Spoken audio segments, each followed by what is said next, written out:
BC students associations నేత కిరణ్ కూడా మనతో పాటు కాసేపట్లో జాయిన్ అవుతాడు. సో ఇవాళ ఒక విషాదకరమైనటువంటి వార్త. ఎస్ఎల్బీసీ టన్నెల్లో దాదాపు 11-12 మంది చిక్కుకున్నట్టుగా తెలుస్తూ ఉంది. 14 కిలోమీటర్ల లోపల జరిగినటువంటి ప్రమాదం ఏదైతే ఉందో, ఈ ప్రమాదం నుంచి మొత్తం 50 మంది చిక్కుపోతే అందులో 42 మంది బయటపడ్డట్టుగా తెలుస్తూ ఉంది. 50 మంది పైచిలికే ఉండొచ్చు. అయితే చిక్కుకున్నటువంటి వాళ్ళంతా జార్ఖండ్, ఉత్తరప్రదేశ్, బీహార్కి సంబంధించినటువంటి కార్మికులుగా తెలుస్తూ ఉంది. అయితే ఈ ఎస్ఎల్బీసీ టన్నెలు ఏడాదికి అంగుళం చొప్పున శరవేగంగా ముందుకు పోతూ ఉంది. దాదాపు ఒక 20 ఏళ్ల నుంచి ఈ ఎస్ఎల్బీసీ టన్నెల్ కార్యక్రమం జరుగుతూనే ఉంది. ఇప్పటికీ జరుగుతూనే ఉంటుంది. ఇక ఈ టన్నెల్లో బురద, ఆ తర్వాత ఇతర మట్టి పేరుకపోవడం వల్ల మధ్యలో చిక్కుకుపోయినటువంటి వాళ్ళని రక్షించడం కోసం ఎన్డీఆర్ఎఫ్ బృందాలను తెలంగాణ రాష్ట్ర ప్రభుత్వం రంగంలోకి దించింది. ఇదే అంశం పైన ప్రధానమంత్రి నరేంద్ర మోడీ గారు రేవంత్ రెడ్డి గారికి ఫోన్ చేసి ఆ విషయాన్పైన ఆరా తీయడం జరిగింది. అక్కడే ఎస్ఎల్బీసీ టన్నెల్ దగ్గరే మంత్రి ఉత్తమ్ కుమార్ రెడ్డి, ఇంకో మంత్రి జూపల్లి కృష్ణారావు గారు దగ్గరుండి సహాయక చర్యలను పర్యవేక్షిస్తూ ఉన్నారు.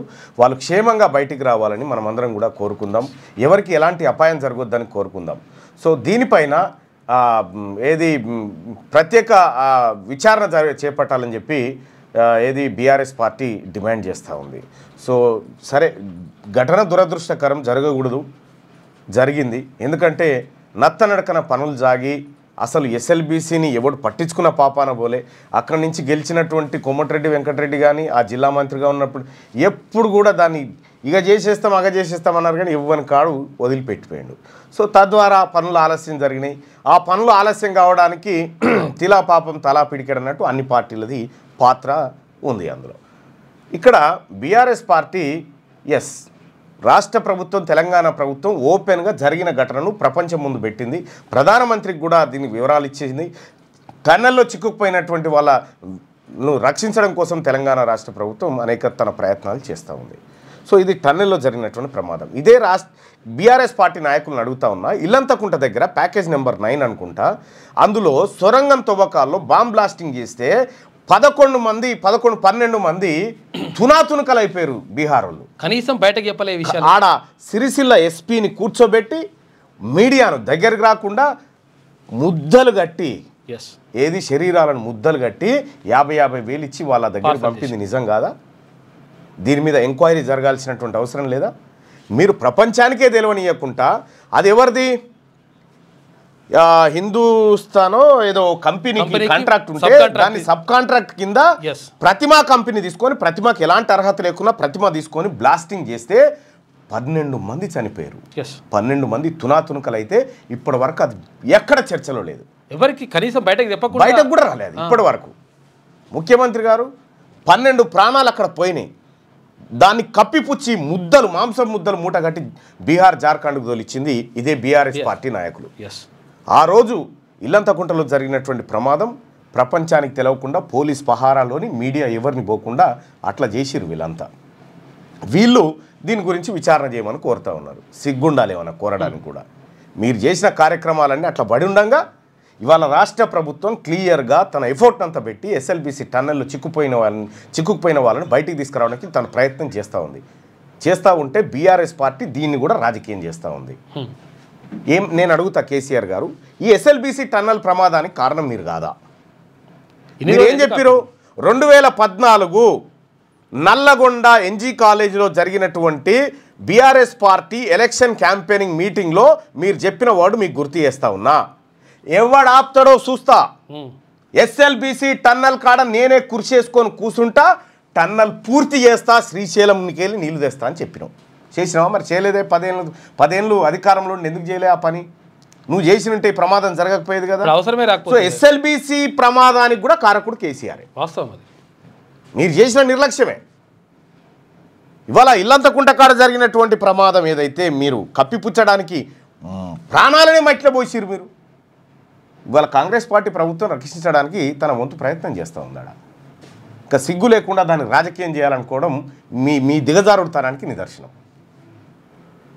ఆ అంశం ఒకటి, అది బాధాకరమైనటువంటి అంశం. అది జరగకూడదు.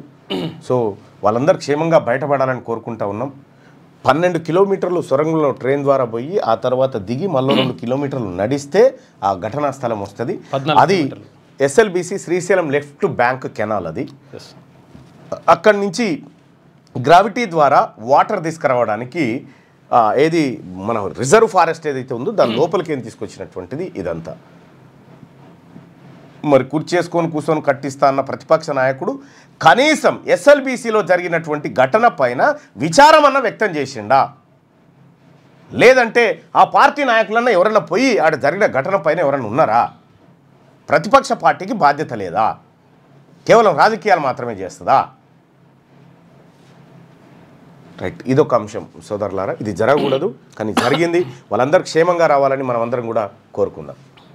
ఇంకా రెండో అంశం, ఇవాళ వార్తల్లో ప్రధానమైనటువంటి రెండో అంశం, నిన్న ముఖ్యమంత్రి గారు బీసీ కులగణన పైన బీసీ నాయకులను కొద్దిమందిని పిలుచుకొని వాళ్ళతోటి కొన్ని వివరాలు మాట్లాడి ఆ తర్వాత ప్రెస్ మీట్ కూడా మాట్లాడి నన్ను ఇంత ఎవరు చేయనటువంటి సాహసాన్ని నేను చేస్తే నన్ను విలన్గా చూపెట్టే ప్రయత్నం చేస్తూ ఉన్నారు, విలన్గా చూపించారనేటువంటి బాధపడతా ఉన్నాడు ముఖ్యమంత్రి గారు. మిమ్మల్ని విలన్గా చూపించేటువంటి పరిస్థితే ఉత్పన్నం కాదు.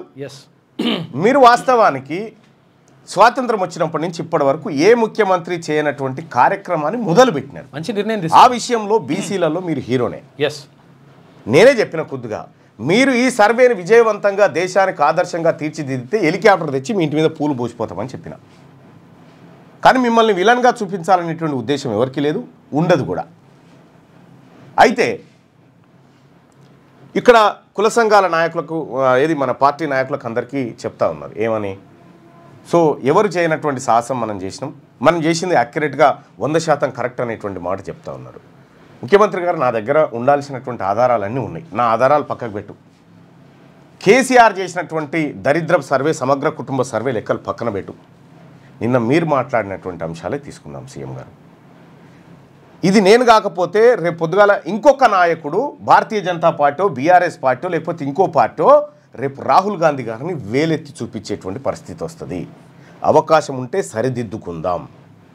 బట్టి విక్రమార్క గారు అంటా ఉన్నారు, తప్పులుంటే ఏలెత్తి చూపించండి అని చెప్తా ఉన్నాడు. నేను చెప్తా ఉన్నా బట్టి విక్రమార్క గారు, సో ముఖ్యమంత్రి గారికి తెలిసి జరిగిందా, తెలవక జరిగిందా, ఆయన నోటీసులో ఉందా లేదా, ఆయనని ఎవరైనా ఏది మభ్యపెట్టే కార్యక్రమం చేసిరా, లేకపోతే ఆయనని ఎవరైనా మిస్గైడ్ చేసిరా అనేది మనం అంతర్గతంగా చర్చించుకోవాలి. కానీ కొన్ని అంశాలు ముఖ్యమంత్రి గారు ఇది మీరు కూడా చూస్తే బాగుంటుంది. ఎందుకంటే ఇప్పుడు వాస్తవానికైతే నన్ను ఆడికి పిలిస్తేనేమో ఆడ చెప్పే అవకాశం లేదు. కాబట్టి ఇప్పుడు నిన్న మనం మాట్లాడినటువంటి అంశాలే తీసుకున్నాం. ముఖ్యమంత్రి గారు నిన్న మాట్లాడుతూ చాలా క్లియర్గా మైకు పెట్టన్నా సతీష్ సుల్తానియా గారికి అప్పగించడం జరిగింది. ఆ తర్వాత మనము ఈ రాష్ట్రాన్ని మొత్తం 94,863 విభాగాలుగా ఒక్కొక్క క్లస్టర్ 150 ఇండ్లు మొదటి 3 రోజులు. ఇక్కడ ముఖ్యమంత్రి గారు చెప్పింది 94,863 క్లస్టర్లు. నువ్వు ఇట్రా కిరణ్, ఎందుకంటే నువ్వు ఓబీసీ నాయకుడి కాబట్టి. ముఖ్యమంత్రి గారు చెప్పింది 94,863 క్లస్టర్స్. ఒక్కొక్క క్లస్టర్కి ఎన్ని 150.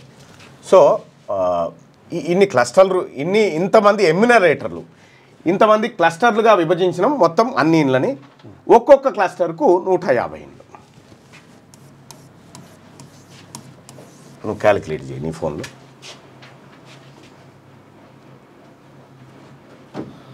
ఇన్ని క్లస్టర్లుగా 94,863 క్లస్టర్లు చేసినాం. అందులో ఒక్కొక్క క్లస్టర్కు 150 ఇండ్లు కేటాయించడం అనేది ముఖ్యమంత్రి గారు చెప్పినటువంటి మాట. 94,863 ఇంటూ 150. లైవ్ చూస్తున్నటువంటి మిత్రులారా మీరు కూడా ఒకసారి క్యాలిక్యులేట్ చేయండి. 94,863 ఇంటూ 150. 1,42,29,450. అంటే ఇన్ని ఇండ్లను ఇంతమందికి ఇచ్చినామని ముఖ్యమంత్రి గారి మాట. ఎస్, అంతే కదా. మళ్ళొకసారి వింటావా? మళ్ళొకసారి విని, ఎందుకైనా మంచిది. 150 ఇండ్లు విభాగాలుగా ఇంకో 94,863 విభాగాలుగా ఒక్కొక్క క్లస్టర్ 150 ఇండ్లు మొదటి 3 రోజులు. ఓకే కదా, క్లియర్, రైట్. ఇప్పుడు ముఖ్యమంత్రి గారు చెప్పినట్టుగా 1,42,29,450 ఇండ్లను క్లస్టర్గా, ఏది 150 ఇండ్లకు క్లస్టర్గా 94,863 ఇండ్ల ఎమ్యూనరేటర్స్ కేటాయించడం. Okay, right. ముఖ్యమంత్రి గారు చెప్పేటువంటి మరో మాట, ఇప్పటి వరకు ప్రభుత్వంలో నమోదు చేయించుకున్న వాళ్ళు 3,54,77,554 మంది ఈ రోజు మన దగ్గర నమోదు చేయించుకున్నారు. ఈ కుటుంబాలు ఎన్ని అంటే టోటల్గా దాదాపుగా ఈ కుటుంబాలు అన్నిటిని కూడా 1,12,00,000 పైగా కుటుంబాలు ఇందులో 1,12,00,000 కుటుంబాలు ఇందులో పాల్గొన్నాయని చెప్పి మైనస్ 1,12,00,000 తీసి మైనస్ 1,12,00,000 పైగా అన్నాడు కాబట్టి 13 లక్షలు చేసుకున్నాం. 1,13,00,000 ఇండ్లు. ఇది జై కిరణ్ 29,29,450. 29,29,450 ఏంటి? ఇప్పుడు ముఖ్యమంత్రి గారు ఏమన్నాడు, ఇంత క్లస్టర్లకు ఇన్ని ఇండ్ల చొప్పున ఇగో ఇన్ని ఇండ్లు, ఇంతమంది ఎమ్యూనరేటర్లు ఇన్ని ఇండ్లకు పోయారు. దీన్ని ఇంటూ చేస్తే వచ్చిన లెక్క ఇది 1,42,00,000 ఇండ్లు వచ్చినాయి. సో ఇక్కడ ముఖ్యమంత్రి గారు ఏం చెప్పిండు, 1,12,00,000 పైచిలకు ఇండ్లల్లో మేము సర్వే చేసినాం అన్నాడు. ఇది నుంచి ఇది తీసేస్తే మిగిలింది 29,29,450 ఇండ్లలో ఇంకా సర్వే కాలేదు. ఈ సీఎం గారి లెక్కల ప్రకారం ఇక్కడ ఒకసారి ఈ మిగతా వాళ్ళు ఏదైతే 3 లక్షల పైచిలకు కుటుంబాలు పాల్గొనలేదో 3 లక్షల పైచిలకు కుటుంబాలు పాల్గొనలేదని చెప్పారు. Right, okay. మైనస్ 3.5 లక్షలు తీసుకో, 3,54,000 ఇండ్లు తీసుకో. ఇది తీసుకో, ఎంత అయింది?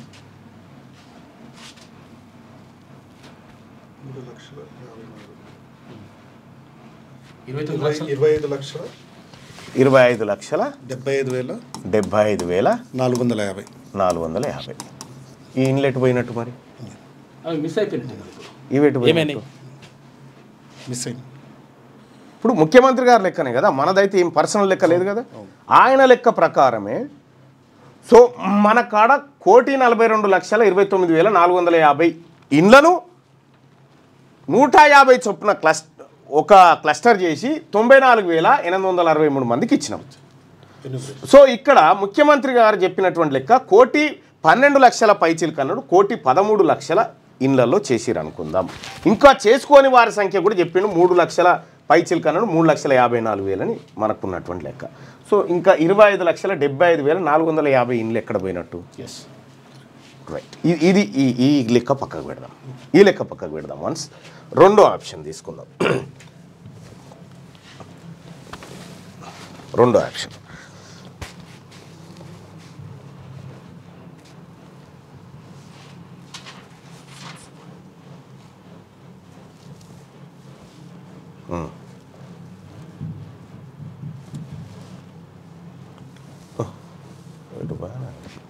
పెన్ను తాకుతాం.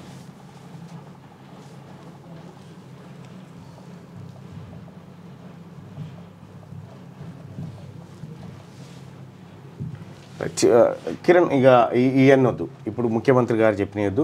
కేసీఆర్ సమగ్ర కుటుంబ సర్వే అసలే వద్దు, వద్దు. అదెంత చెత్త, అతని స్వార్థం కోసం చేసింది. ఇక్కడ మనం జనాభా ఈ తెలంగాణ స్టేట్ పోర్టల్లోనే తీసుకుందాం, వేరే వద్దు. 2011 సెన్సెస్.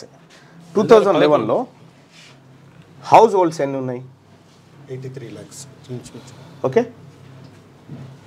యాజ్ పర్ 2011 సెన్సెస్ తెలంగాణలో ఇండ్ల సంఖ్య 83 లక్షలు. 83 లక్షల 4,000. ఓకే, 83,04,000 ఇది కదా 83,04,000. జనాభా ఎంత అని చూపిస్తున్నాం అందులో? 2011 ప్రకారంగా 3,50,00,000 4,000. 3,50,04,000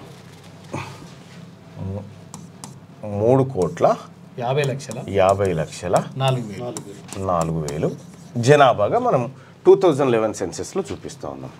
సో ఇప్పుడు 2011లో 83 లక్షలు ఉన్నటువంటి ఇండ్లు ఇప్పుడు ముఖ్యమంత్రి గారి లెక్కల ప్రకారం 1,15,00,000.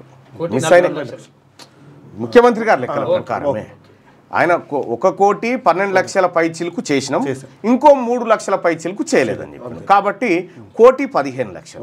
ఓకే, ఇప్పుడు దీంట్లో 1,15,00,000 ఇది మైనస్ ఎంత వస్తుంది? 1,15,00,000 మైనస్ 83,04,000 మైనస్ 83,04,000 71,54,000 అంత రాదు. 71,000 సారీ 1,15,00,000 1,15,00,000లోంచి 83,04,000 83,00,000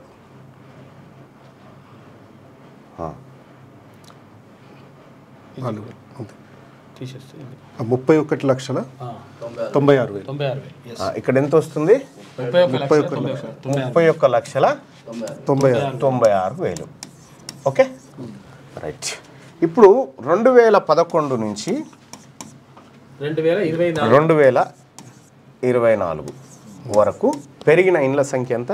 31,96,000. ఓకే, ఇన్ని ఇండ్లు పెరిగినాయి కదా. సో 2011 జనాభా లెక్కల్లో ఇంతమంది ఉన్నారు, 3,50,00,000 ఉన్నారు. Okay, right. ఇక్కడ కొత్తగా పెరిగినటువంటి ఇండ్లు 31,96,000 ఇండ్లు పెరిగినాయి. సరే, దీంట్లో ఈ 31,96,000లో ఇవి ఇండ్లు అయితే ఇక్కడ ఈ ఇందులో హౌస్ హోల్డ్స్ సైజ్ కూడా చెప్పారు. హౌస్ హోల్డ్ సైజ్ ఎంత ఉంటుంది? 4 అని ఇంటూ 4 అని చెప్పి ఇంటూ 4 కూడా వద్దు. దీంట్లో ఇంటూ 3 చాలు. యావరేజ్గా 4 వేసుకున్నాం గతంలో, ఇప్పుడు 3 వేసుకుంటే చాలు. ఇంటూ 3 95,88,000. దీనికి అది కలిపితే ఎంత అవుతుంది? ఏమొద్దు ఈడ సింపుల్గా మనం అర్థం చేసుకోవాల్సింది కిరణ్, ఇక్కడ ఒక్క ఇంట్లో ఒక్కడే ఉంది అనుకుందాం, కొత్తగా ఏర్పడినటువంటి ఇండ్లలో ఒక్కడే మనిషి ఉండి అనుకుందాం. 4,31,96,000. ఇక 4,45,00,000. ఇక్కడ ఈ లెక్కనే చూసుకుందాం. ఇద్దరు ఉంటారు. 4,45,00,000 వస్తుంది. లేదు, ఇగో పోని ఒక్క ఇంట్లో ఒక్కడే ఉన్నాడు అనుకుందాం, ఒక్కడే అనుకుందాం. ఆ లెక్క ప్రకారమైన 3,82,00,000 రూపాయలు గుడ్డిగా రావాలి. ఒక్క ఇంట్లో ఒక్కడే. హౌస్ సైజు ఒక ఇల్లుని ఎప్పుడు అంటారంటే ఆ ఇంట్లో 4 ఉంటే ఒక హౌస్ సైజ్ అంటారు. కానీ మనం ఒక్కడే అనుకుందాం. ఒక్కడే అనుకుంటే 3,82,00,000 రావాలి. ఇంకా ఒక డెప్త్ కిందికి పోదాం, ఇంకా ఒక అడుగు కిందికి పోదాం. పోయి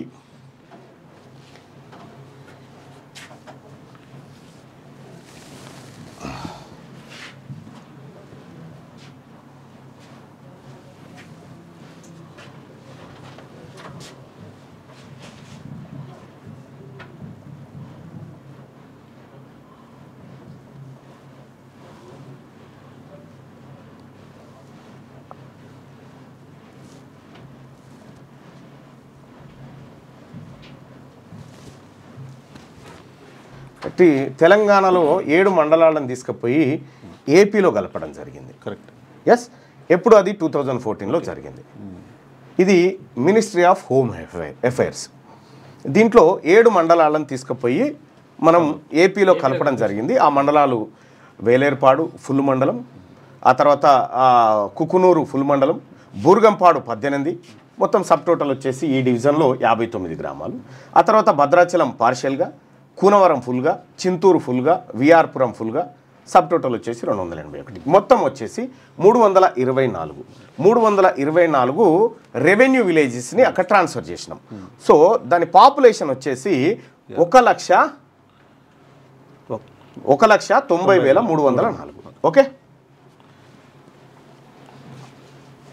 1,90,304.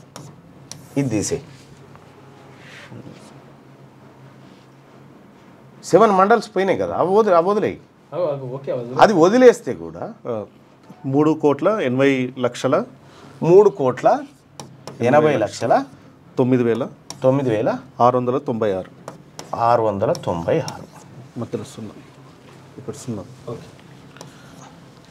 ఇది రావాలి కదా, మరి 3,70,00,000 ఎట్లా వస్తుంది? కరెక్ట్. సో ఇందులో ఏదన్నా నా సొంత కవిత్వం ఏదన్నా ఉందా? ఏం లేదు. ఇది కేంద్ర ప్రభుత్వం అంటే సెన్సస్ పాల్వాయి గోవర్ధన్ రెడ్డి గారు అడిగినటువంటి ప్రశ్నకు, శ్రీ పాల్వాయి గోవర్ధన్ రెడ్డి గారు రాజ్యసభలో అడిగినటువంటి ప్రశ్నకు కేంద్ర ప్రభుత్వం ఇచ్చినటువంటి సమాధానం. రెండోది, ముఖ్యమంత్రి గారు చెప్పినటువంటి లెక్కల ప్రకారమే ఈ క్లస్టర్సు, ఆ తర్వాత వాటి విభజన, ఆ తర్వాత మనం పూర్తి చేసినాయి, చేయాల్సి ఉన్నాయి. వీటన్ని లెక్కలు చేస్తే 25,75,450 ఇండ్లు గాయమైపోయినాయి. మ్యాక్సిమం బీసీలు. అంటే నేనేం చెప్తాను, బీసీలా ఓసీలా తర్వాత. కానీ ముఖ్యమంత్రి గారు మీరు మరి ఈ లాజిక్ని ఎట్లా మర్చిపోయారో, మీకు ఎవరు సలహా ఇస్తున్నారో నాకు తెలియదు. మిమ్మల్ని దోషిగా నిలబెట్టాలనేటువంటి ఇంటెన్షన్ మాకు అంతకంటే లేదు. మీరు దోషిగా నిలబడడం అంటే మా నాయకుడు రాహుల్ గాంధీ గారిని దోషిగా నిలబెట్టడం, మాకు ఆ ఇంటెన్షన్ కూడా లేదు. కానీ రేపు పొద్దున ఈ లెక్కలు తీన్మార్ మల్లన్న కాకపోతే, కిరణ్ కాకపోతే ఇంకో పార్టీ నాయకుడు అడుగుతాడు. అతని ముంగట మన నాయకుడు తలదించుకునేటువంటి పరిస్థితి రాకూడదు. ఇది మీకు సూచన. జరిగిన పొరపాట్ల పైన ఓ కమిటీ వేయండి. ఓ కమిటీ వేసి, ఒక రిటైర్డ్ జడ్జితో ఒక కమిటీ వేసి ఏం జరిగిందనేది ఎంక్వైరీ చేస్తే మనకు పిక్చర్ వస్తుంది. సో ఇక్కడ మన చుట్టూ మన నాయకత్వాన్ని, మన పార్టీ నాయకులను కూర్చోబెట్టుకొని కట్టెలు పట్టుకొని ఏం చేసుకుంటారో చేసుకోర్రి అంటే ఈ కుల సంఘాల మీద దాడులు చేయమనేదా మన సంస్కృతి? లేకపోతే ఇంకో రకమా? ఈ కులాలను మెప్పించకుండా మనం ఎన్ని లెక్కలు చేసినా కూడా అది పారదర్శకత అనిపించుకోదు. ఇప్పుడు నేను చెప్పినటువంటి లెక్కల పైన ప్రజలారా, లైవ్ చూస్తున్నటువంటి ప్రజలారా, ఇంకా ఏమైనా డౌట్ ఉందా? నేను చెప్పింది మీకు క్లియర్గా అర్థమైందా? నాకు కొత్తగా ఏం చెప్పలే. మళ్ళీ ముఖ్యమంత్రి గారు ఏం చెప్పిండో ఆ మాటలే.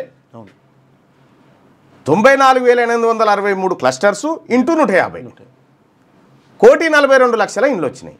కానీ మనం సర్వే పూర్తి చేసినాం ఎంత అని చెప్తున్నాం? 1,12,00,000 పూర్తి చేసినామని చెప్తా ఉన్నాం. ఇంకా 3,500,000 పూర్తి కాలేదని చెప్తున్నాం. ఈ 2 కూడితే 1,15,000, 1,15,00,000. మరి ఇంక 25,00,000 ఇన్లెట్ పోయినాయి.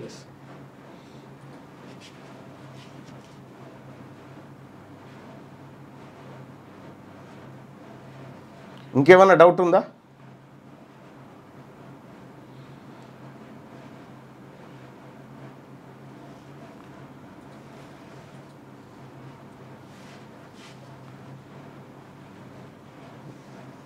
పోడు భూముల పట్టాల గురించి మాట్లాడదాం. ఇక్కడ సీఎం గారిని ఎవరో తప్పుదారి పట్టిస్తూ ఉంటారు నాకు తెలిసి. మనం ఇప్పటికే మనకు తెలవనటువంటి అగాధంలోకి పోయినాము. సో ఈ లెక్కలను కనుక మనము రేపు ప్రపంచం ముందు పెడితే రాహుల్ గాంధీ గారు దోషిగా నిలబడే ప్రమాదం ఉంది. ఆ ప్రమాదం రాకూడదు. మన నాయకుడికి ప్రధానమంత్రిగా కావాల్సినటువంటి అన్ని అర్హతలుండి ప్రతిపక్షంలో కూర్చున్నాడు. ఆయనను ప్రధానమంత్రిని చేసుకోవాలంటే మనము ఆయన విధించినటువంటి లెక్కలను పక్కాగా ఆయన కోసం పనిచేసి చేయాలి. నిజంగా ముఖ్యమంత్రి గారు ఒకటే చెప్తా, ఉమ్మడి కుటుంబాలు విడిపోయి ఉంటాయి. అవునా, ఆ ఉమ్మడి కుటుంబాలు ఉంటాయి, వాళ్ళు విడిపోతారు, చచ్చిపోతారు, వాళ్ళ లెక్క చెప్పరు అని చెప్తా ఉన్నాం. దాంట్లోకి నువ్వు 10 లక్షలు చచ్చిపోయారు అనుకో అయ్యా. సరే, అది మనం ఒకటే తీసుకున్నాం అన్న. ఒక్కటే ఇంటికి ఒక్కరినే తీసుకున్నాం. 3-4 సైజు, హౌస్ సైజ్ కూడా తీసుకోలే, ఫ్యామిలీ సైజ్ కూడా తీసుకోలే, జస్ట్ ఒకటే తీసుకున్నాం. కాకపోతే నేను ఏమంటున్నానంటే ముఖ్యమంత్రి గారు మిమ్మల్ని విలన్గా చేయాలనేది మా అంతరాత్మ సాక్షిగా లేదు. మిమ్మల్ని హీరోగా నిలబెట్టాలనేది మా ఇంటెన్షన్. కానీ మీ చుట్టూ జరిగినటువంటి పరిణామాలు మీకు తెలుసో లేదో నాకు తెలియదు. మీరు ఇంత పకడ్బందీగా చెప్తా ఉన్నారు, చెప్పిన దాంట్లోంచే ఈ అంశాలు బయటకు వస్తూ ఉన్నాయి. కాబట్టి మరి నిన్న పెట్టినటువంటి సభ దేనికోసం పెట్టిరు, ఆ రివ్యూ దేనికోసం చేసిరని నాకు తెలియదు. కానీ మనం మాత్రం ఈ జరిగిన పొరపాట్లను సరి చేసుకునేటువంటి అవకాశం అయితే ఉంది. మీరు 42% రిజర్వేషన్కు చట్టబద్ధత తీసుకొస్తా అంటారు. Yes, we are salute you. బీసీలందరూ కూడా మీ నిర్ణయానికి మీ ప్రయత్నానికి అండగా నిలబడతారు. మీరు ఈ ఒక్క విషయంలో మద్దతు ఇవ్వమంటున్నారు. ఇది మీరు ముఖ్యమంత్రి గారు, నేను గతంలోనే చెప్పిన, నేను కాంగ్రెస్ పార్టీలో చేరింది కేవలం ఈ ఒక్క అంశం గురించి చేరిన. మా నాయకుడు రాహుల్ గాంధీ గారు ఈ హామీ దేశ ప్రజలకు ఇచ్చిండని చేరిన అన్న. ఈ ఒక్క అంశంలో ముఖ్యమంత్రి గారు, ఈ ఒక్క అంశం తప్ప మీకు అన్ని అంశాల్లో నేను మద్దతుగా నిలబడతా. పార్టీ కార్యక్రమాల్లో కానీ లేకపోతే మీరు చేస్తున్నటువంటి కష్టంలో కానీ మేము అండగా నిలబడతాం. కానీ నాయకుడు రాహుల్ గాంధీ గారికి ఏ చిన్న మచ్చ రాకూడదు, ఇది నా ఇంటెన్షన్. అన్ని ఉద్యోగాలు రైట్. కిరణ్, ఇది క్లియర్ కదా? రైట్గా ఒక మార్చి 8న ఓబీసీకి పిలువు, మైక్ పిలువు.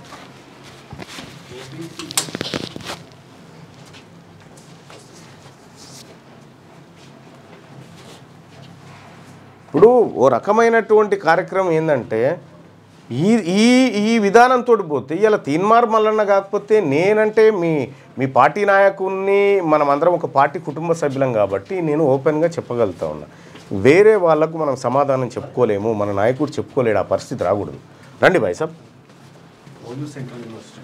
Osmania university and central university OBC students అందరూ కూడా యూత్ లీడర్షిప్ సమ్మిట్ 2025 నిర్వహిస్తూ ఉన్నారు. All India OBC students association తరఫున కిరణ్ దానికి జాతీయ అధ్యక్షుడు ఈ సంఘానికి. కిరణ్, ఏం చేస్తూ ఉన్నారు ఒకసారి నీ మాటల్లో వివరించి చెప్పు కిరణ్. ఈ పోస్టర్ ఆవిష్కరణ జరుగుతూ ఉంది ఇక్కడ. ఇది actually 8th March women's day కూడా ఉంది.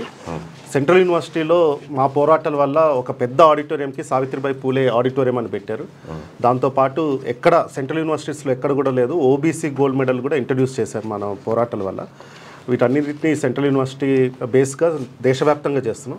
ఈ particular OBC youth summit, leadership summit అనేది ముఖ్యంగా తెలంగాణ నుంచి అలాగే వేరే రాష్ట్రాల నుంచి అంటే సెంట్రల్ యూనివర్సిటీస్ నుంచి కూడా పాల్గొంటారు యూత్. ఇందులో ఒక 5 సెషన్స్ పెడుతున్నాం అన్న. ఒకటి పొలిటికల్ లీడర్షిప్ మీద, అలాగే బ్యూరోక్రటిక్ లీడర్షిప్ అంటే బ్యూరోక్రసీలోకి ఎంటర్ అవుతే ఎలా, ఎకనామిక్ లీడర్షిప్ మీద, కల్చరల్ లీడర్షిప్ మీద, ఇలాంటి డిఫరెంట్ లీడర్షిప్స్ మీద, ఒక సోషల్ లీడర్షిప్ మీద. సో 5 థీమ్స్ మీద తీసుకొని ఇందులో లీడర్షిప్ థీమ్స్ మీద ఒక్కొక్కరు మీలాంటి వాళ్ళు వచ్చి మాట్లాడడం జరుగుతుంది. అలాగే ఇక్కడ ఎస్పీ పార్టీ నుంచి ధర్మేంద్ర యాదవ్ అంటే స్టూడెంట్ లీడర్గా ఉండి ఇప్పుడు ప్రస్తుతం ఎస్పీ పార్టీ లోక్సభ ఎంపీగా ఉన్నారు. వారితో పాటు ఎప్పటి నుంచో పోరాడుతున్న మన విల్సన్ గారు కూడా, డిఎంకే ఎంపీ విల్సన్ గారు రాజ్యసభ ఎంపీ, ఆయన కూడా వచ్చి స్టూడెంట్స్ని ఇన్స్పైర్ చేస్తారు. అలాగే కనిమౌళి గారికి కూడా చెప్పాము, కనిమౌళి గారు కూడా జాయిన్ అవ్వచ్చు ఈ ప్రోగ్రామ్కి. సో ఎందుకంటే ఉమెన్స్ డే కూడా ఉంది కాబట్టి 2 కోయిన్సిడెంట్ అవుతుంది. అలాగే అన్ని యూనివర్సిటీస్ నుంచి, తెలంగాణ నుంచి ముఖ్యంగా యువత, ఇక్కడ ఆల్రెడీ స్కానర్ కూడా ఇచ్చాము, ఆ స్కాన్ చేసేసి వస్తే కనుక ఒకసారి మీరు కూడా సెంట్రల్ యూనివర్సిటీ చూసినట్లుంది. అలాగే ఈ లీడర్షిప్ సమిట్లో పాల్గొనడం వల్ల చాలా విషయాలు తెలుసుకొని అందులో పాల్గొనవచ్చు. అలాగే ఆ రోజు ఈవినింగ్ మొత్తం అయిపోయాక ఒక 6 డిక్లరేషన్స్ చేసుకుంటున్నాం అన్న డిఫరెంట్ ఆస్పెక్ట్స్ మీద. అది మీరు ఇందాక చెప్పినట్టు కులగణన, దేశవ్యాప్తంగా కులగణన, అలాగే ఈ 50% సీలింగ్ బ్రేక్ అవ్వాలి, తమిళనాడు మోడల్ ఏదైతే ఉందో అది రిప్లికేట్ అవ్వాలి అన్ని స్టేట్స్లో అనేసి, అలాగే different fellowships, national fellowships for OBCs మీద, అలాగే బడ్జెట్లో అలొకేషన్స్ మీద, ఇలాంటి ఒక 6 డిక్లరేషన్స్ కూడా. అందులో youth policy, OBC specially youth పాలసీని కూడా తీసుకురావడానికి, డిక్లరేషన్ చేసుకోవడానికి ఆ రోజు జరుగుతుంది. అందుకనే యువత ముఖ్యంగా తెలంగాణ నుంచి పాల్గొనాలనుకుంటే కనుక స్కానర్ ఆల్రెడీ ఇచ్చాము. ఆ స్కానర్ అయితే ఫోన్ నెంబర్ కూడా ఇచ్చాము, కింద ఫోన్ నెంబర్ కూడా ఇచ్చాము. ఫోన్ నెంబర్ ఈ సమ్మిట్లో పాల్గొనాలనుకునే వాళ్ళు 9520011451, అలాగే 7893911946 సారీ, ఇక 9989548942 ఈ నెంబర్లకు మీరు కాల్ చేసి సమ్మిట్లో పాల్గొనవచ్చు. ఇది బీసీ ప్రజలారా, బీసీ యువత, మరి ముఖ్యంగా బీసీ స్టూడెంట్స్ అందరూ ఈ ఆడిటోరియానికి రండి. నేను కూడా వస్తా ఉన్నా. హైదరాబాద్ సెంట్రల్ యూనివర్సిటీ ఇది. Thank you. మైక్ ఇచ్చిపో, వెయిట్ చేయకండి, నేను వస్తా. రైట్. కామెంట్స్ ఎందుకు చదవట్లేదు అన్న అంటే ఎందుకు చదువుతలేమన్నా చదువుతున్నాం నేను చదివేటి నేను చదువుతున్నా, మీరు చదివేటి మీరు చదువుతున్నారు. రైట్గా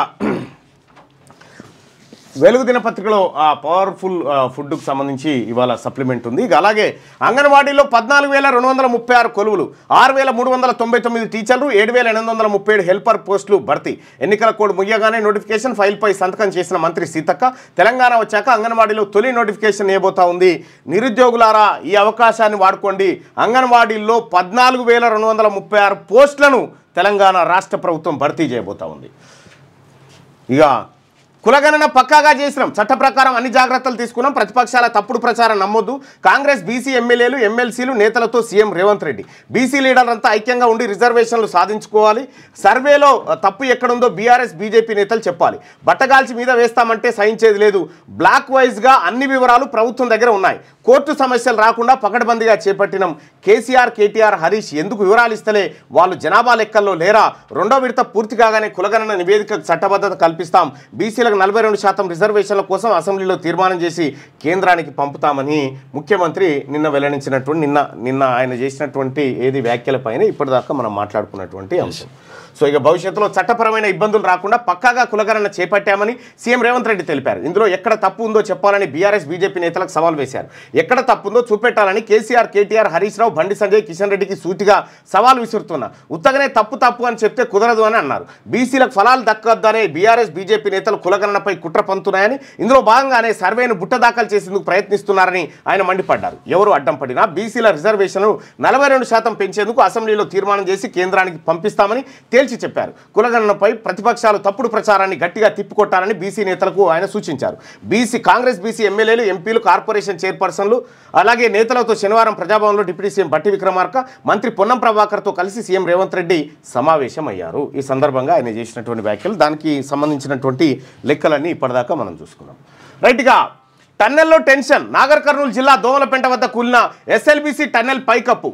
సొరంగంలో చిక్కుకున్న 8 మంది కార్మికులు బోర్ డ్రిల్లర్ మిషన్తో పనులు చేస్తుండగా 14వ కిలోమీటర్ పాయింట్ వద్ద ప్రమాదం. ఆ టైంలో విధుల్లో 50 మంది, వారిలో 42 మంది సురక్షితంగా బయటకు. ప్రమాదంపై సీఎం రేవంత్ దిగ్భ్రాంతి. మంత్రులు ఉత్తమ్ జూపల్లి పర్యవేక్షణలో రెస్క్యూ ఆపరేషన్.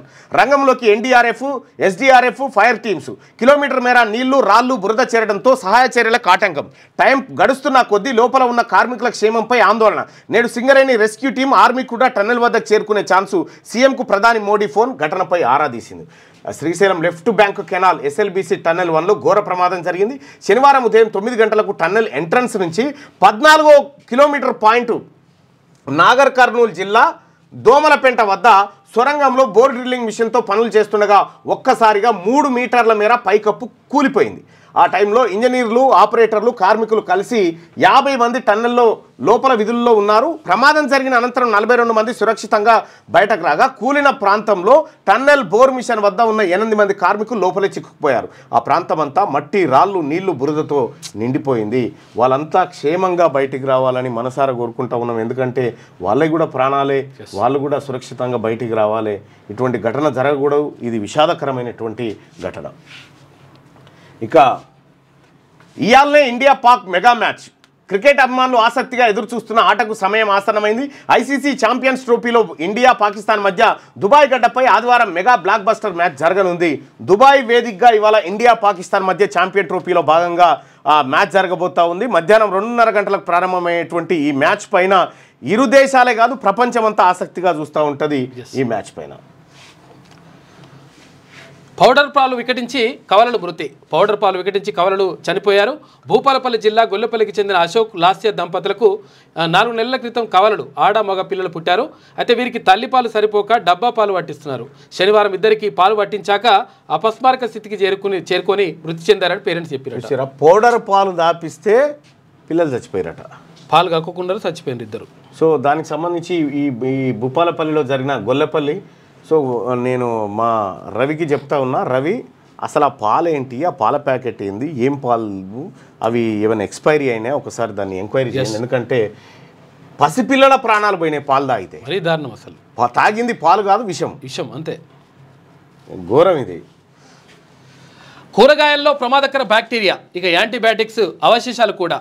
మనుషులు విసర్జితాలతో మొక్కల్లోకి టమాటా, మిర్చి, క్యారెట్, మెంతి, కొత్తిమీర తదితరాల్లో ఆనవాళ్లు ICMR స్టడీలో వెల్లడించారు. ఆకుకూరలు, కూరగాయల్లోనూ ప్రమాదకరమైన బ్యాక్టీరియాలు, యాంటీబయాటిక్స్ ఆనవాళ్లు ఉన్నట్టు Indian council for medical research స్టడీలో తేలింది. మన కడుపులో ఉండే ప్రమాదకరమైన ఈ కొలి రకం బ్యాక్టీరియాలతో పాటు పలు యాంటీబయాటిక్స్ అవశేషాలు ఉన్నట్టుగా వెల్లడైపోయిందట. కూరగాయల్లో ప్రమాదకరమైనటువంటి బ్యాక్టీరియా ఉందట. మరి ఏం తినాలిగా? కూరగాయల్లో బ్యాక్టీరియా స్ట్రెయిన్స్ ఎట్లా ఉన్నాయంటే క్యారెట్లో 25%, క్యాబేజీలో 19.3%, మెంతి కూరలో 18.5%, టమాటాలో 15.9%, కొత్తిమీరలో 15.7%, పాలకూరలో 15.2%, పచ్చిమిర్చిలో 14.5%, దోసలో 14.4%, దోసకాయలో. ఆ తర్వాత పుదీనాలో 12%, ఉల్లిపోసలో 8.1% కూరగాయల్లో బ్యాక్టీరియాల స్ట్రెయిన్స్ ఈ రకంగా ఉన్నాయట. ఇంత పర్సెంటేజ్లో. మరి ఎట్లా తినాలి, ఏం తినాలో అర్థమైతలేదు. దారుణమైన పరిస్థితి. పుతిన్ జెలెన్స్కీ కలిస్తేనే యుద్ధం ముగుస్తుంది. రష్యా ఉక్రెయిన్ యుద్ధం ముగియాలంటే ఆ దేశాల అధ్యక్షులు పుతిన్ జెలెన్స్కీ కలవాల్సిన అవసరం ఉన్నదని ట్రంప్ అభిప్రాయపడ్డారు. 3 ఏళ్ల నుంచి జరుగుతున్న యుద్ధం లక్షలాది మంది ప్రజల చావులు ఆగాలని కోరుకుంటున్నామని చెప్పారు. ఈ మాట గాయాలెందుకు చెప్పలేదు? యుద్ధం ఎప్పుడో అయిపోయేది. రెండో మాట ఏంటంటే ఈయన కలిసే పరిస్థితి లేదు. వీళ్ళు కలిసిన తర్వాత నీతో పని లేదు. కీలకమైనటువంటి ఖనిజాలను అడుగుతున్నావు కదా ఉక్రెయిన్ నుంచి, అవి కూడా ఇవ్వాల్సిన పని లేదు. నీ బాంబులు అవసరం లేకుండా, వాళ్ళ ఖనిజాలు అవసరం లేకుండా, ఇవ్వాల్సిన అవసరం లేకుండా. ఇక KTR Revanth brothers, Revanth Sanjay RS brothers అని, రేవంత్కు సంజయ్ రక్షణ కవచంలో ఉన్నారని కేటీఆర్ అంటా ఉన్నారు. రేవంత్ సంజయ్ RS బ్రదర్స్ అంటున్నారు. అయితే సంజయ్ ఏమంటున్నాడంటే కేటీఆర్ రేవంత్ KR బ్రదర్స్, అందుకే ఖచ్చితమైన ఆధారాలు ఉన్నాయి, ఆయన్ను అరెస్ట్ చేయట్లేదని చెప్పి బండి సంజయ్ అంటా ఉన్నాడు. ఇక్కడ RS బ్రదర్స్ ఎవరిది? అది ఆయనది జనార్దన్ రెడ్డిదా? ఎవరిది? మరి జనార్దన్ రెడ్డా? అది జేసీ బ్రదర్సా? Okay okay, JC brothers south India ఇవి. ఓకే ఓకే, మరి RS బ్రదర్స్ అవును. RS బ్రదర్స్ ఉన్నట్టు మరి పొట్టి Rajamouli and Tiruvedula family set RS brothers. అయితే ఏ బ్రదర్స్ ఎట్లా ఉన్నా కానీ రేవంత్ సంజయ్ RS బ్రదర్స్ అని కేటీఆర్ అంటే, కేటీఆర్ రేవంత్ KR బ్రదర్స్ అని చెప్పి సంజయ్ అంటున్నాడు. ఆర్ఆర్ ట్యాక్స్ వసూలపై ఎందుకు చర్యలు తీసుకోలేదు? కృష్ణా జలాలపై నిలదీస్తే ఉద్యోగం పోతుందని సీఎం భయపడుతున్నారని కామెంట్ చేస్తారు. కృష్ణా జలాల పాపానికి, టన్నెళ్ల పాపానికి, తెలంగాణ రాష్ట్రం సర్వనాశనానికి బొడ్రాయాసంటి మనిషి మీ నాయన, మీ బావ, అంతే. కేటీఆర్ రేవంత్ KR బ్రదర్స్, అందుకే ఖచ్చితమైన ఆధారాలను ఆయన అరెస్ట్ చేయట్లేదని బండి సంజయ్. కేటీఆర్ హద్దుల్లో ఉండకపోతే రాళ్లతో కొట్టిస్తాం, నాతో సవాల్ చేస్తే నీ బండారం బయట పెడతా అంటూ వార్నింగ్ ఇచ్చిండు బండి సంజయ్. అయితే విషయం ఏంటంటే ఇక్కడ ఫార్ములా కేసు, ఈ కేసు, ఆ కేసు, అన్ని కేసులు ఇలా చుట్టున్నాయి. కానీ ఒక ఆయన నిన్న మెసేజ్ పెట్టిండు, ఏ ఒక్క కేసు కూడా తీరానికి చేరతలేదు, అసలు మేము నమ్మన్నా వద్దా అనేటువంటి ఒక మెసేజ్. ఇక్కడ వీళ్ళు కూడా ఈ లిక్కర్ కేసులు అరెస్ట్ చేసి తీసుకొని పోయారు. ఆ తర్వాత లిక్కర్ కేసు ఎటు పోయిందో, ఆ కథ ఎటు పోయిందో అప్డేటే లేదు. అది రిమాండే జైలు శిక్షలకి. దేశవ్యాప్త కులగణనకు బీజేపీ ఒప్పుకుంటుంది. ఒప్పుకోకపోతే బీజేపీని 2 కాళ్ళు ఇట్లా తాడు గట్టి ఇలా కింద ఆరాడ తీస్తారు బీసీలు. బీసీ రిజర్వేషన్ల పెంపు బిల్లుకు సపోర్ట్ చేస్తుంది ఎంపీ ఆర్ కృష్ణయ్య. కేంద్ర మంత్రులు కిషన్ రెడ్డి, బండి సంజయ్ స్వయంగా చెప్పారు. లోకల్ బాడీలో పెంచిన బీసీ రిజర్వేషన్ల ప్రకారమే ఎన్నికలు జరుగుతాయి. బీసీ రిజర్వేషన్ల పెంపుపై రాహుల్ రేవంత్కు చిత్తశుద్ధి ఉంది. V6 ఇంటర్వ్యూస్లో ఎవరు ఆర్ కృష్ణయ్య వెల్లడి.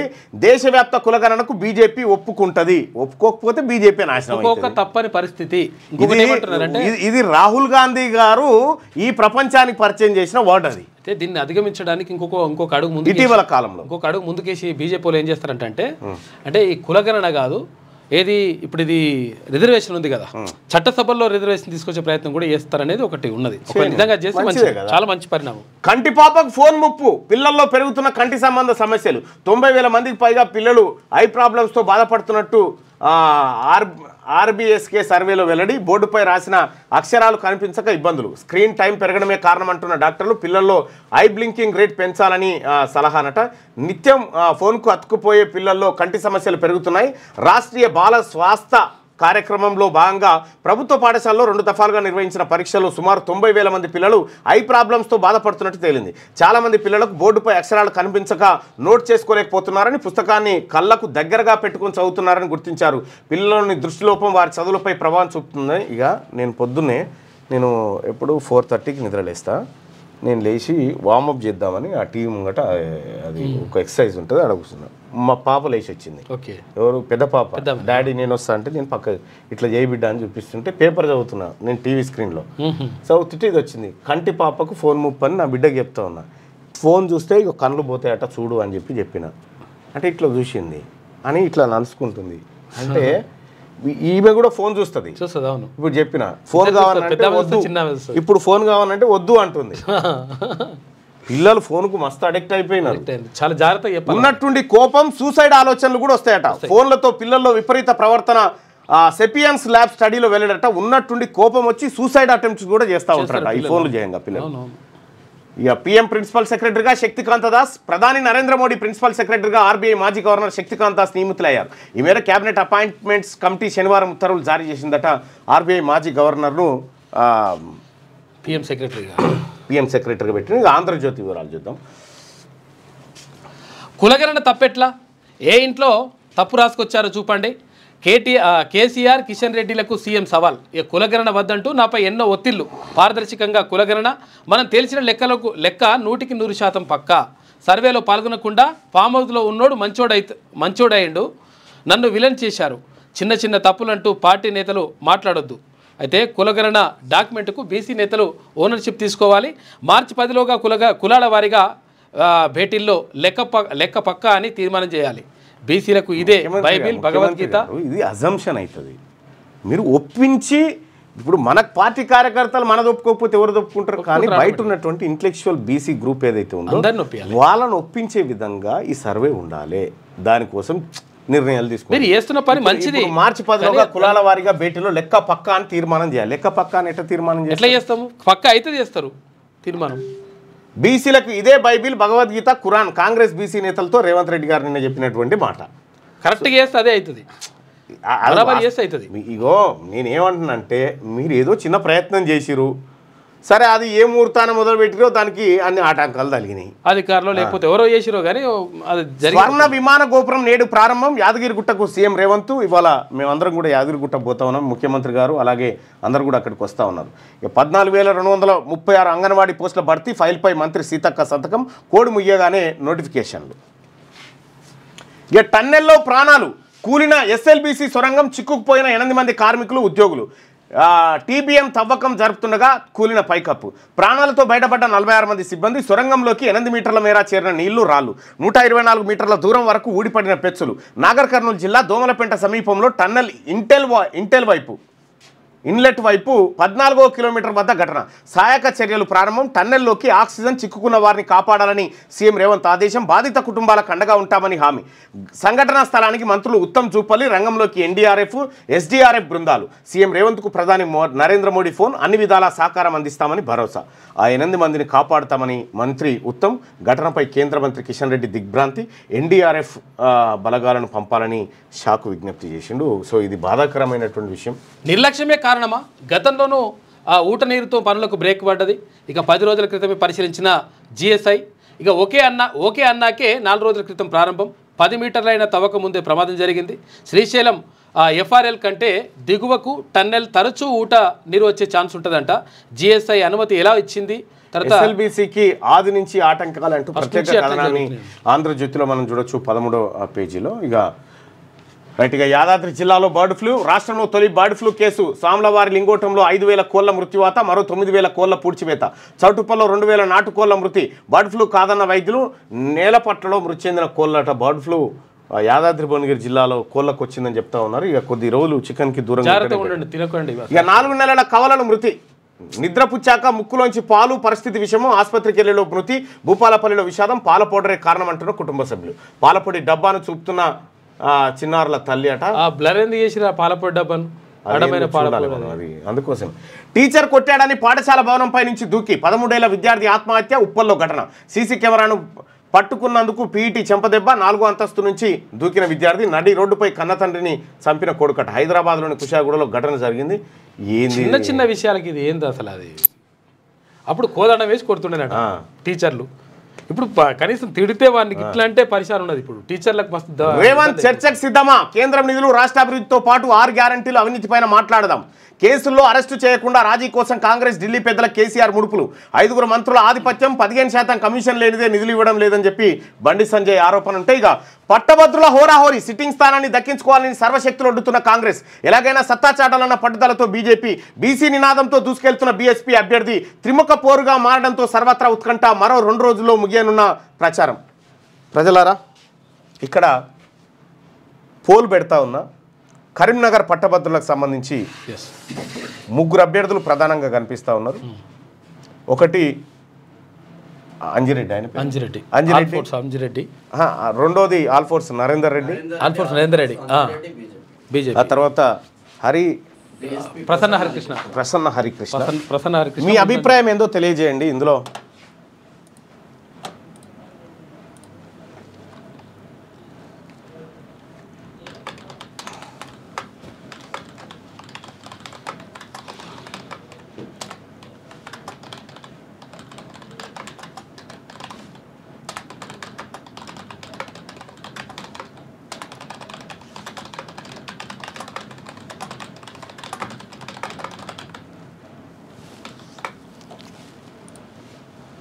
ఒకటి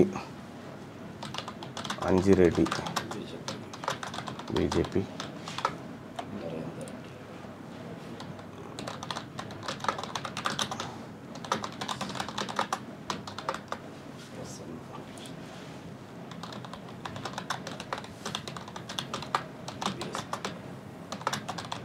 బీసీ.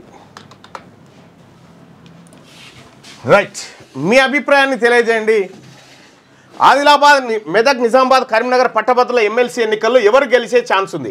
ఇక్కడ బీజేపీ రెడ్డి సామాజిక వర్గానికి టికెట్ ఇచ్చింది, కాంగ్రెస్ రెడ్డి సామాజిక వర్గానికి టికెట్ ఇచ్చింది. అయితే ఇండిపెండెంట్గా అలాగే బీఎస్పీ బీఫామ్ తోటి పోటీ చేస్తున్నటువంటి ప్రసన్న హరికృష్ణ బీసీ సామాజిక వర్గాల నుంచి పోటీలో ఉన్నాడు. మీ అభిప్రాయాన్ని తెలియజేయండి. ఓటు రూపంలో ఓటింగ్ స్టార్ట్. ఎస్, అదే ఇంటలెక్చువల్ వాళ్ళని చూస్తున్నట్టు ఆటోమేటిక్గా అయిపోతుంది లెక్క. ఇంకో ట్రోల్ కూడా నడుస్తుంది, పైసలు ఇచ్చి కొనుక్కొచ్చుండి అని చెప్పేసి ఒకటి. అది తప్పు, అట్లా చేయొద్దు, కానీ అట్లా నడుస్తుంది. 40 టికెట్లు కొన్నారని అట్లా నడుస్తుంది. అన్వర్ భాయ్, రైట్, మీ అభిప్రాయాన్ని ఓటింగ్ రూపంలో తెలియజేయండి. ప్రసన్న హరికృష్ణ విన్, మన బీసీ బిడ్డ హరికృష్ణ, ప్రసన్న హరికృష్ణ అని చెప్పేసి మొత్తం అంటున్నారు. మీరు ఓటింగ్లో పాల్గొనండి.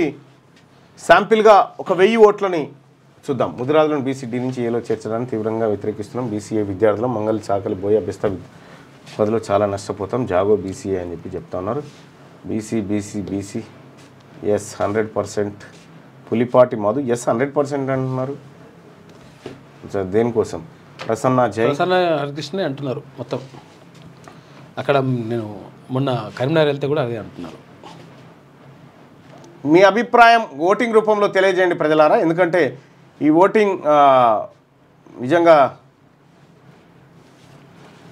317 ఇంపాక్ట్ ఉంది. ప్రసన్న హరికృష్ణకే ఉందంట. అవును, కానీ నిన్న మస్తు పైసలు పెడతారట వీళ్ళు. మొత్తం పైసలు ఇట్లా కుమ్మరిస్తారట. ఏం శ్రీపాల్ రెడ్డి 10,000 ఇస్తారట ఓటుకు. ఇక్కడ నల్లగొండ ఇది తీసుకోవాల్సిందే. శ్రీపాల్ రెడ్డి పని వచ్చిపోయింది, 10,000 ఇస్తారట. ఇక అయిపోయింది. Nalgonda, Warangal, Khammam BC teacher BC MLC ఖాతాలో పడుతుంది. దానికి ఏం డౌట్ ఏం లేదు, అయిపోయింది. నేను గెలుస్తానని నా మీద అట్లా తప్పుడు ప్రచారం చేస్తారు. క్యూరియస్ అంటుండట. తప్పుడు ప్రచారం ఎందుకు చేస్తారు? 317 జీవో తీసుకొచ్చింది ఎవరు? ఈయన కాదా? ఆయన ఉన్నప్పుడు జరిగింది. నాకు చెప్పే తెచ్చిరని చెప్పిండు ఆయన.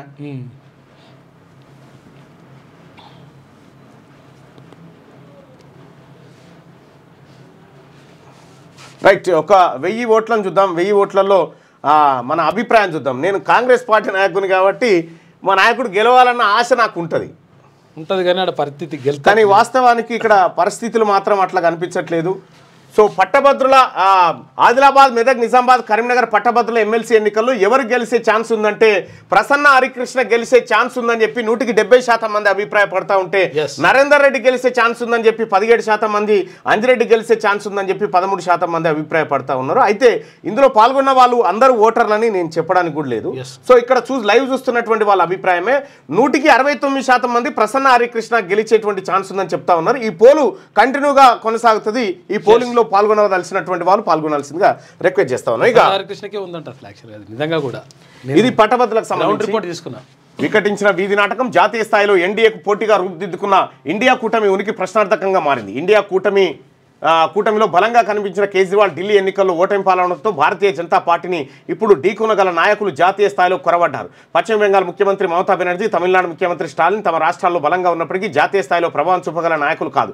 ఈ క్రమంలో ప్రధాని తదుపరి టార్గెట్ మమతా బెనర్జీ కావచ్చు. గతంలో భారతీయ జనతా పార్టీని మాత్రమే బలోపేతం చేయడానికి ప్రయత్నించిన ప్రధాని మోడీ ఇప్పుడు ఎన్డీఏను బలోపేతం చేయడంపై దృష్టి పెట్టారు. అయితే ఈ ప్రిడిక్షన్ తప్పు నా అంచనా ప్రకారం. అయితే అంటే భారతీయ జనతా పార్టీని ఇక్కడ హిమాచల్ ప్రదేశ్, మన ఢిల్లీ, ఈ ఫలితాల ద్వారా కాంగ్రెస్ పార్టీ ఏం ఎక్స్పెక్ట్ చేస్తుందో మీరు అర్థం చేసుకోండి. అంటే కాంగ్రెస్ పార్టీ వీళ్ళని రక్షించుడు కంటే కాంగ్రెస్ పార్టీని డెవలప్ చేయాలి. ఇప్పుడు పశ్చిమ బెంగాల్లో రాహుల్ గాంధీ గారు పాదయాత్ర పెట్టుకోండి. ఇప్పుడు ఎందుకు? అక్కడ ఉన్నటువంటి లోకల్ బాడీ అసెంబ్లీ ఎన్నికల సంబంధంలో పెట్టుకుండు. ఇప్పుడు మమత గారు సర్కారే ఉంది కదా, మరి అక్కడ పాదయాత్ర ఎందుకు పెట్టుకుండు? అంటే ఈ ప్రాంతీయ పార్టీలను రక్షించి భుజాల మీద మోసి కాయలు కాసి కాంగ్రెస్ పార్టీని డెవలప్ చేసుకునేటువంటి కార్యక్రమం జరుగుతూ ఉంది. సొంతంగా రావాలని ఆలోచన. రైట్గా సన్నాసులకు పాలన చేతనైతలేదు. లేడా మీ నాయన ఉన్నాడుగా గతంలో? నాయన ఏంది ఎవరిని అంటుండు మరి? ఏం పాడో మరి ఆయన వాళ్ళ నాయనే అంటున్నాను. ఏడాది పాలన అరే వేరేటోళ్ళని అంటున్నాడు వాళ్ళ నాయన అనడా? వాళ్ళ నాయన కాదే, ఎవరినన్నా. ఏడాది పాలనలో అన్ని రంగాలకు సాగు దెబ్బ, రాష్ట్ర ఆర్థిక ప్రగతిపై సీఎం చెప్పేవని అబద్ధాలే. రేవంత్ మూతి మీద కొట్టినట్టు బట్టి వాస్తవాలు చెప్పారు. కేసీఆర్ల రాష్ట్రాన్ని ఎవరు అభివృద్ధి చేయలేదు. ఎస్ కరెక్టే. ఎందుకంటే మామూలు అభివృద్ధి కాదు. చెట్ల మీద ఇస్తరాకులు కుట్టినట్టే అడవిలో తెలంగాణను క్యాన్సర్తో పోల్చిన దుర్మార్గుడు రేవంత్ గ్యారంటీలు అమలు చేసిన చోటే కాంగ్రెస్ పోటీ చేయాలి. రేవంత్ ఒక్కటే మాట, ఇంద్రం మిల్లు ఉన్న కాడ కాంగ్రెస్ పార్టీ పోటీ చేస్తుంది, డబుల్ బెడ్రూమ్ ఉన్న కాడ మీరు పోటీ చేయాలి. అంతేందుకు ఈ పట్టభద్రులు ఎమ్మెల్సీ ఎన్నికలనే పోటీ చేస్తలేరు. మీరు లోకల్ బాడీ దాకా వస్తారా? కెటి రామారావు గారు లోకల్ బాడీ దాకా ఏమో అన్నట్టున్నది కథ. గీడ స్టాండింగ్ కౌన్సిల్ కి నామినేషన్ వేసి వాపస్ తీసుకురు. గీడ అదే కదే అన్నట్టు. రేవంత్, బండి సంజయ్, ఆర్ఎస్ బ్రదర్స్ రేవంత్ సర్కార్ను కాపాడుతున్న బీజేపీ అని కేటీఆర్ విలేకరుల సమావేశంలో కేటీఆర్. ఇప్పుడు రేవంత్ సర్కార్ను కాపాడుతున్న బీజేపీ అంటా ఉన్నారు. మీ నాయన్నేమో సుప్రీంకోర్టులో పార్టీ ఫిరాయింపులకు వ్యతిరేకంగా తీర్పు వస్తుంది, ఉప ఎన్నికలు వస్తాయని చెప్పి మీ నాయన ఏ ధైర్యంతో చెప్తుండొచ్చు? మరి ఏ ఇన్ఫర్మేషన్తో చెప్తున్నారు? నిన్న ఇంకొకటి విషయం అసలు యాక్చువల్గా వీళ్ళు ఏం చేస్తుంటే అసలు యాక్చువల్గా అది పట్టభద్రుల విషయంలో బీజేపీకి ఓట్లు వేయాలని చెప్పేసి ఈ పార్టీ నాయకులను పంపించేసి చెప్తున్నారు. ఆల్రెడీ చెప్తున్నారంట. తర్వాత అదే మన టీచర్ ఎమ్మెల్సీకి సంబంధించి మల్క కుమరే ఉన్నాడు కదా, ఆ విషయం చెప్తలేరంట. ఇప్పుడు వీళ్ళ ఇంటెన్షన్ ఏందో వాళ్ళ కథ వాళ్ళది అర్థమైతేనే ఉంది. బీసీలు అంత పిచ్చోళ్ళు కాదే. ఇలా బీసీలు ఈ స్థాయిలో ఓటింగ్లో పాల్గొని ఇంత చైతన్యం నేను చూడలే ఎప్పుడు కూడా. సో ఈసారి ఫస్ట్ టైం చూస్తాను. రైట్, ఇవాళ నేను కొద్దిగా ఒక దైవ దర్శనానికి కుటుంబంతో పోయేది ఉంది. అలాగే సీఎం గారి పర్యటన కూడా ఉంది. మిగతా వార్తలు మనం అందిస్తాం.